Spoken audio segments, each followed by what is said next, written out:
Hello. Okay, so we are back. Mhm. All right. So we ended on you pleading the fifth on Mr. Obed. So we I still work for the department, ma'am. I know. I think he does. And a lot of the staff. So I started in my 20s, and when it was time to close, I was in my 30s, and a lot of the staff had already been there years prior to. So they had 20 years in at a minimum.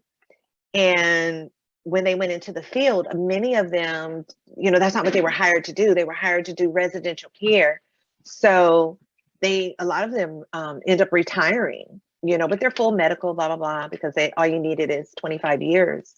So I quite imagine, I know he was older than I was. He probably has since retired. Since Well, let's then. hope so. Yeah, or not working with kids directly. Let's hope so, because Right. he seemed to be one of the more physical staff members. Do you remember in the 90s a child bringing a gun in? No. MacLaren. Okay, because there was one of the people I saw online said that he snuck a gun in. He was there between 92 and 95. Oh, okay. Didn't So if it say was why. 92, look, if it was 92, I wasn't there. But and in 93, in the beginnings, we were doing a lot of trainings. And then like I said, the first cottage I went to was H Cottage. So it would be 11, 12, 13. So he didn't have no gun. You know what I mean? Like, and then the cottages were very inclusive. That's all you worked with. There was no time to go talk to junior boys. There was no time to talk to junior girls. It was 6 to 2, you with these kids, hand on. So someone was there from a social work standpoint with the children from 6 to 2. But what happened after 2? We leave. No. I'm saying we would leave, and then there still would be a social worker. No, it was a alleged nonstop coverage. And the reason why I say alleged, as the kids feel disserviced, so were the staff. Was it fully staffed all the time? Of course not. They were short staff. But if I come to work, in a short staff, what I'm gonna do? Leave? You know what I mean? So you stayed, and it was a bunch of lemonade making, put it that way. So. And why do you think there was such overcrowding of the kids there? The quality of foster parents, because now mind you, these kids are not there because they're either someone's not taking them back home, or there were no homes to legitimately care for their needs, so they had to go there. We have a fire starter. Well, which home? Who gonna let that baby in the house? You know what I mean? So it's like, okay, they got to be in MacLaren. So we got the children that could not fit the cookie cutter foster home protocol. And back then, only no more than 2 children could be in a room. Now, the state has said, oh, it could be 4 children placed in a room, and the age ranges, and siblings can, regardless of their age or sex, can stay in one room now. Back then, it was once somebody was 5, siblings or not, you got to get out, So, and that really limited the resource for placement homes. And did you see resources being given to the biological parents who may have been fighting for their children? Because I know at one point I worked for a nonprofit and there was a reunification program.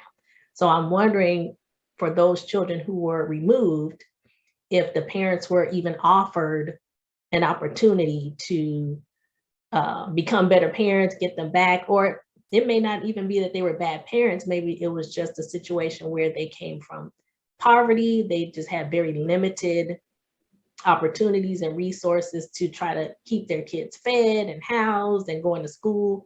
So did you ever see any of that being offered? No, because again, we were with the children. So mom may have lived MacLaren was in El Monte. So it was for all LA County, meaning Lancaster to Pomona, Torrance, Inglewood. The resources came from those offices that said, hey, we've identified this to be a case. We're removing the children from you, mom. The assumption is, of course, whatever that community could offer, the parents had to seek it and do it, and of course, successfully reunify with their children. MacLaren was, your baby need a toothbrush, your baby needs some clothes, they have to go to school in the morning. That's what we did. We did the care, custodial care for the children. So as relates to the parents, it's only an assumption that, of course, the case carrying worker presented parents with and enrolled them in said programs to get their kids back. There were instances where children did go home, but that wasn't our focus. Our focus was with the children, making sure that they had their needs being met while being detained from their parents. And what percentage do you think were reunified versus just kind of kept going through the revolving door? I had to do a percentage guesstimate. And knowing where I work now and the disproportionality of it all. I would say one said gender, one said race, probably went home sooner than others. Just leaving it at that. There were certain races and genders probably more than likely went home sooner than the other races and genders. And what do you do now that MacLaren Hall is no longer? Where did you go after that? So after that, I went to, it was called at that time FMNR, and that was family reunification, family maintenance and reunification. And we went to training. So we went to academy. And then we went to an office. I would end up going to Water Ridge, but we all had geographical locations of where we wanted to go. And that's when I mentioned the staff that had 25 years. One lady I'll never forget, she had 40 years and I was like, I'm not even 40. How am I competing with her on her seniority of saying where she wanted to go? So whoever had the seniority could say, literally pick the office that they wanted to go to. So we had like 3 options. And the office that I chose, because majority of I'm gonna say the ones that I knew, we bought homes in the Inland Empire. So working 6 to 2, get to work for 6, leave at 2. Traffic wasn't bad back in the day, So I ended up that forced me to say, I gotta get another house, So I picked Water Ridge and I was there for a while. Then I did Compton and then I did Torrance. Now you had a caseload when you had okay, so you had a caseload of the kids and you had to do home visits or right. So the full package was, then we saw, I see why these kids was acting the way they were acting. Like I see the dynamics. We were working now with the parents and trying to get the parents to reunify with their said children. So it for me gave me like, okay, I see, really gave me insight after the fact, because some of the things they were doing, I was like, what adult, you even got that from an adult, kind of thing, some of the behaviors.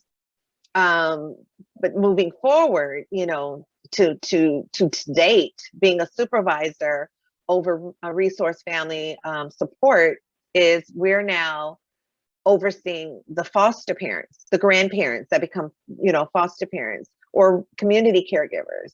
And we ensure that those homes still meet the standard and that those caregivers are taking the necessary trainings on an annual basis, keeping current with their first aid and CPR, making sure whoever's in the home is approved to be in the home, meaning other adults that come in and out. COVID became a very big challenge because people were coming together, just because of COVID and things like that, and housing situations. But so that's my role now, is that I'm ensuring that my workers are ensuring that the homes are meeting the standard. And do you have a significant amount of children on your caseload now? Because I always hear that had still been a problem where there was just so many kids and not enough social workers. Well, we're not assigned to the children. We're assigned to the home. Okay. So our responsibility is the home, the grandmother, the professional foster parent that's been doing this for 29 years, but now are approved as resource parents. We're ensuring their house is ready. There don't have to be any kids in the home. There can be kids in the home, but we just make sure the smoke detectors are still working, that they have running water, that the temperature is not too hot. We're ensuring that the sex offenders, we're doing the search to say, letting them know in a 2-mile radius, this is what's going on in your home. Keep a good eye out on these children, So that's what we do. We're not assigned. My unit specifically, it's a specialized program. We're not assigned to any of the children. We're assigned to the caregivers. What would be, I guess, the title of would that be caseworker and not social worker if they're assigned to a child? They are social workers. They're CSW, typically 2s and 3s. That's my unit, comprised of 2s and 3s. And they are considered resource family support children's social workers. And the function that they do, they're caregiver monitoring and support. Okay. Sorry. Did it go in and out? Can you hear me? Yeah, you're back. Okay. Because I guess the only thing I knew of a social worker, quote unquote, was, okay, this child has been assigned to this foster family. That social worker makes sure that that home is fit for the child, kind of checks up on the child every so often and say, okay, are you getting what you need? I guess there now is a kind of a advocacy piece to that, where the community, like I could sign up to be an advocate for a child, even though that child's in the system. But what does the advocate role play versus the social worker? So there are workers that are assigned to all children. Those are the continuing services workers.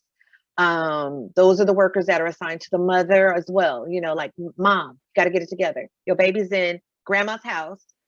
Grandma's house has a social worker, my worker. I'm assigned to you and this baby.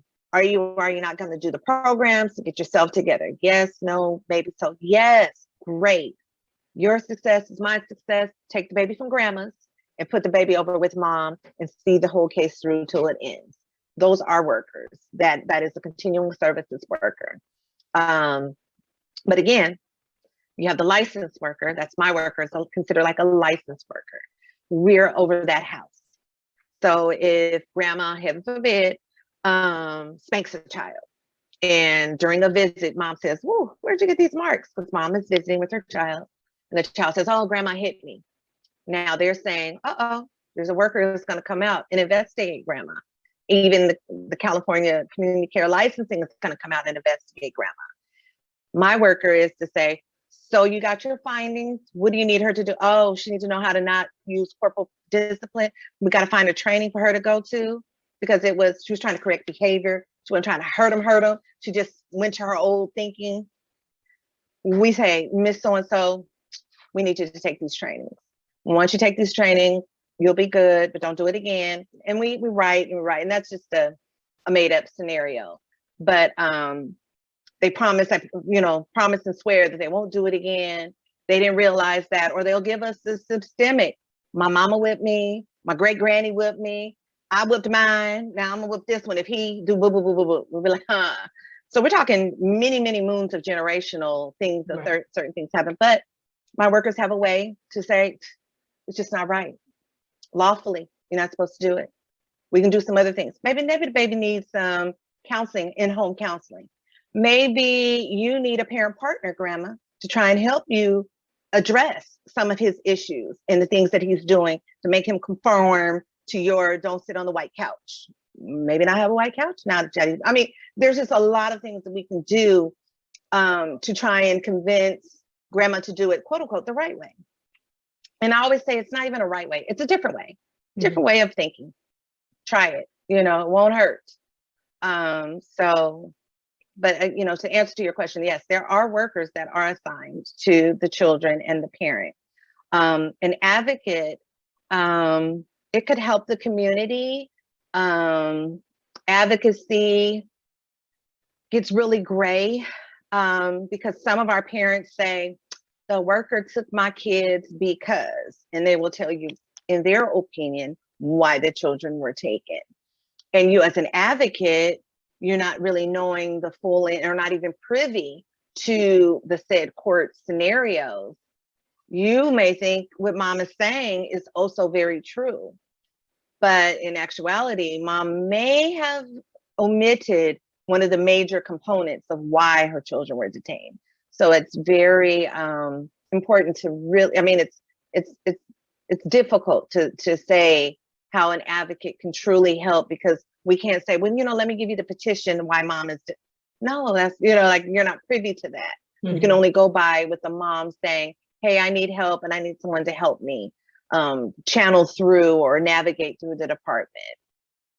The department does have parent partners now, and parent partners are persons that had their children taken, successfully reunified, and are now guiding parents to not hold on to that anger. Well, when that worker came, she had an attitude and she took my baby, and 3 months in, she's still mad about that.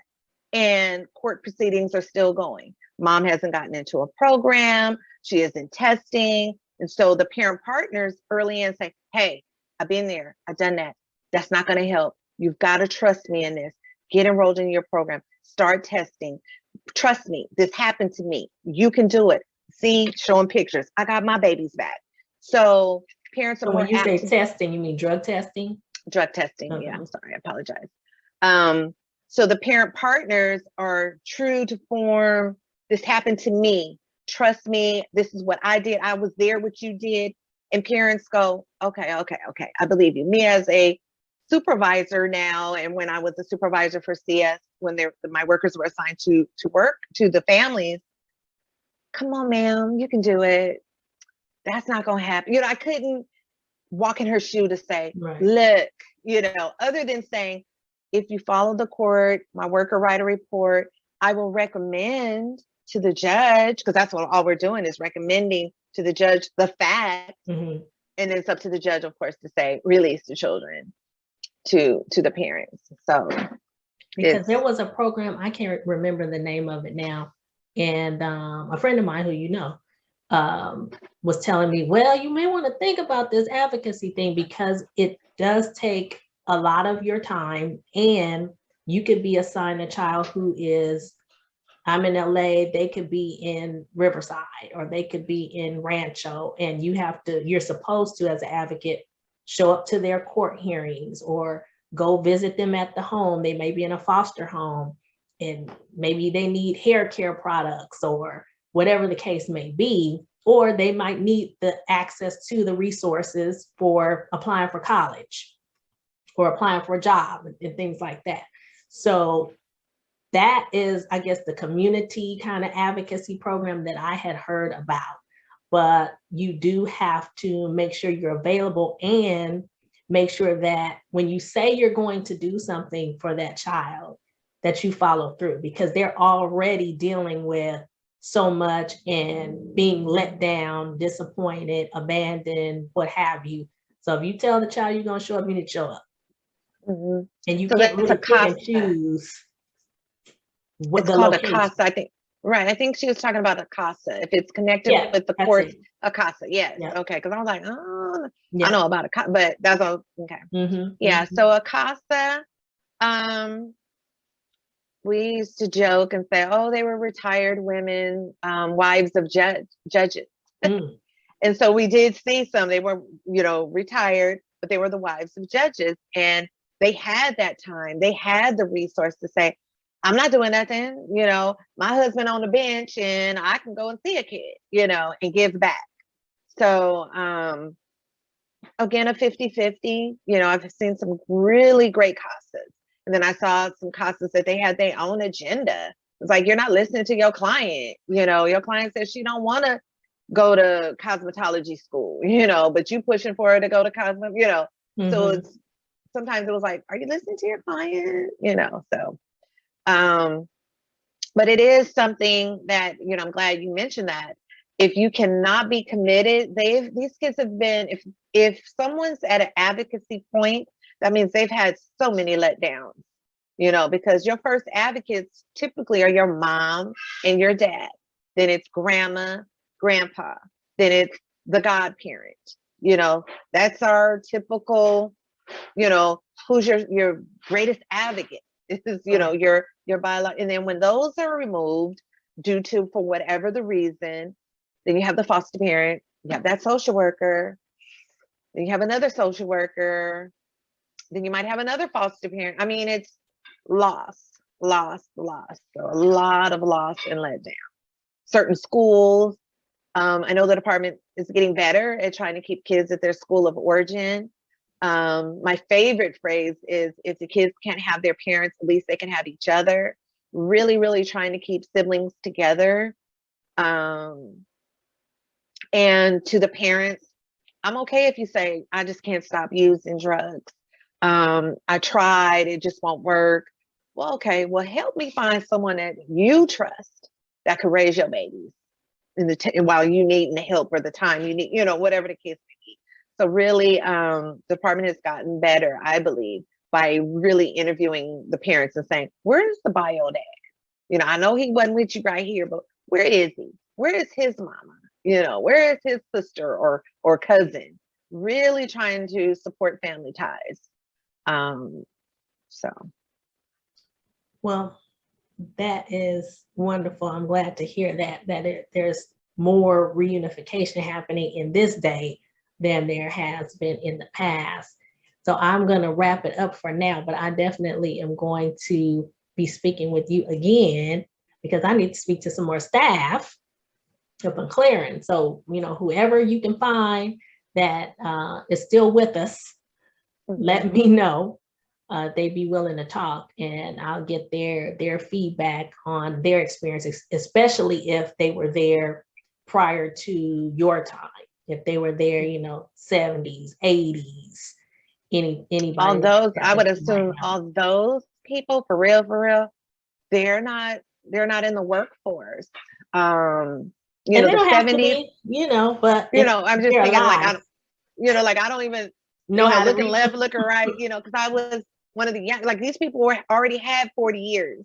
Oh, wow. Okay. In 2003. So, some have gone to glory.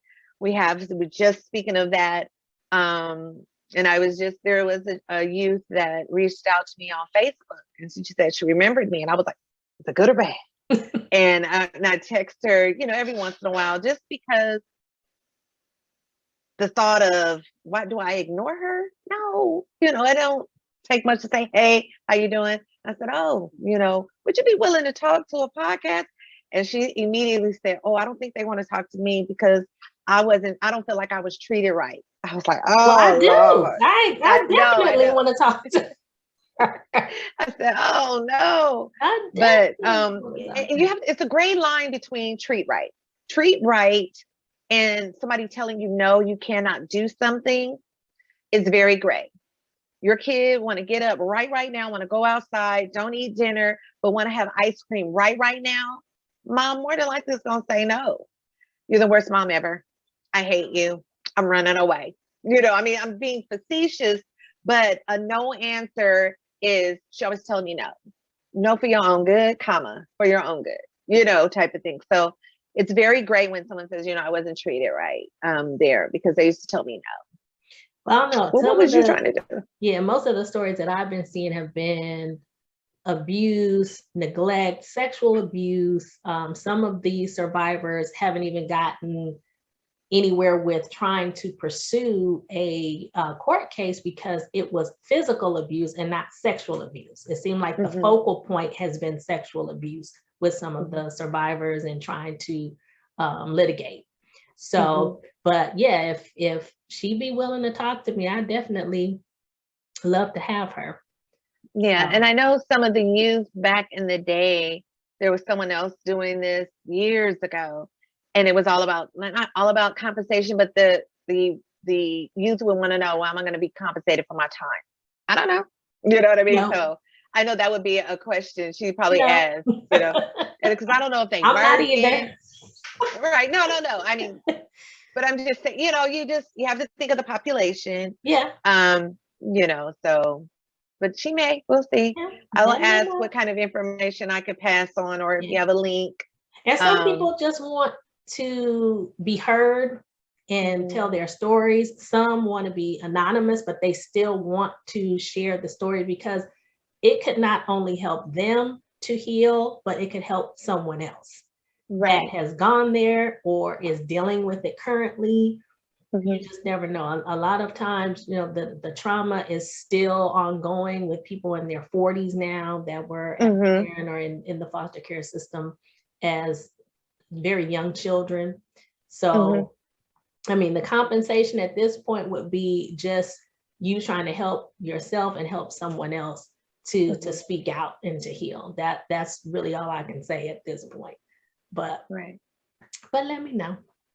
Okay, I will. Uh, all right. Well, I will let you go, Miss Claudia. You have a Well, good thank you for night. having me. You as well. Thank Always you. a pleasure. Okay, All you right. take Talk to care. you soon. Bye bye. Bye.